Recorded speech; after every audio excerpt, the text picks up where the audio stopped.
होता है? मीनिंग का मतलब होता है बच्चों business run by 2 or more person, जब 2 या 2 से अधिक लोग बिजनेस करते हैं या agree to share profit and losses एक साथ बिजनेस में प्रॉफिट कमाने के लिए। तीसरा govern by Indian Partnership Act, जब भी आप बिजनेस में पार्टनरशिप करते हो तो आपको एक एग्रीमेंट बनाना पड़ता है पार्टनरशिप एक्ट 1932 को फॉलो करते हुए। 3 इंपॉर्टेंट पॉइंट ध्यान में रखना, एग्रीमेंट, प्रॉफिट शेयरिंग रेशियो और mutual agency.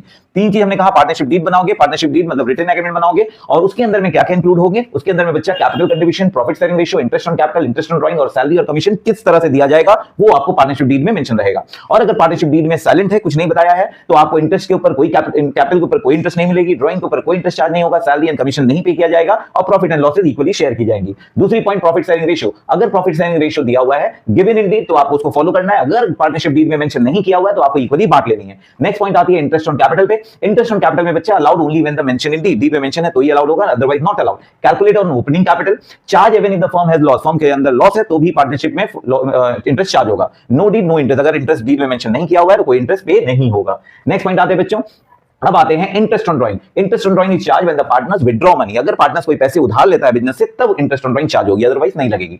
Partner salary and commission allowed in mention in deed, partners को सैलरी और कमीशन तभी दी जाएगी अगर उसे डीड में मेंशन किया गया है। उसके बाद commission can be paid by 2 method, एक होता है ऑन प्रॉफिट बिफोर कमीशन, दूसरी होती है on profit after such commission and this is very important from exam point of view. Next आती है बच्चों पीएल अप्रोप्रिएशन अकाउंट बनाना। पीएल अप्रोप्रिएशन अकाउंट क्यों बनाते हैं? पीएल अप्रोप्रिएशन अकाउंट इसलिए बनाया जाता है ताकि at the end of the year इस बिजनेस में कितनी प्रॉफिट हुई है और प्रॉफिट को पार्टनर्स को कैसे डिस्ट्रीब्यूट किया जाएगा वो हमें पीएल अप्रोप्रिएशन अकाउंट बताता है। पीएल अप्रोप्रिएशन के डेबिट साइड में हम सारे एक्सपेंसेस रिलेटेड टू पार्टनर्स लेते हैं, interest on capital, salary, commission, general reserve और क्रेडिट में लेते हैं नेट प्रॉफिट और इंटरेस्ट ऑन ड्राइंग। उसके बाद आप बैलेंस करके प्रॉफिट निकलती है, उस प्रॉफिट को आप ट्रांसफर करते हो कैपिटल अकाउंट में। नेक्स्ट पॉइंट आती है बच्चा पार्टनर्स कैपिटल अकाउंट। 2 मेथड में हमें बनाना है, एक फिक्स कैपिटल मेथड और दूसरा होता है fluctuating capital method. Fix capital method में कैपिटल रिमेन फिक्स्ड होता है, एडजस्टमेंट सारे होते हैं करंट अकाउंट में, और फ्लक्चुएटिंग कैपिटल मेथड में सारे एंट्री हमारे कैपिटल अकाउंट में की जाती है, करंट अकाउंट प्रिपेयर नहीं किया जाता। नेक्स्ट पॉइंट आता है बच्चा guarantee of profit. Guarantee of profit में क्या होता है? जब कोई पार्टनर किसी दूसरे पार्टनर को मिनिमम प्रॉफिट की गारंटी देता है तो अगर उस पार्टनर्स की प्रॉफिट शेयर कम हो जाती है तो उसे जो पार्टनर गारंटी देता है उसे इस प्रॉफिट को बेयर करना पड़ता है। तो यहां पे देखो पार्टनर्स गारंटी मिनिमम प्रॉफिट,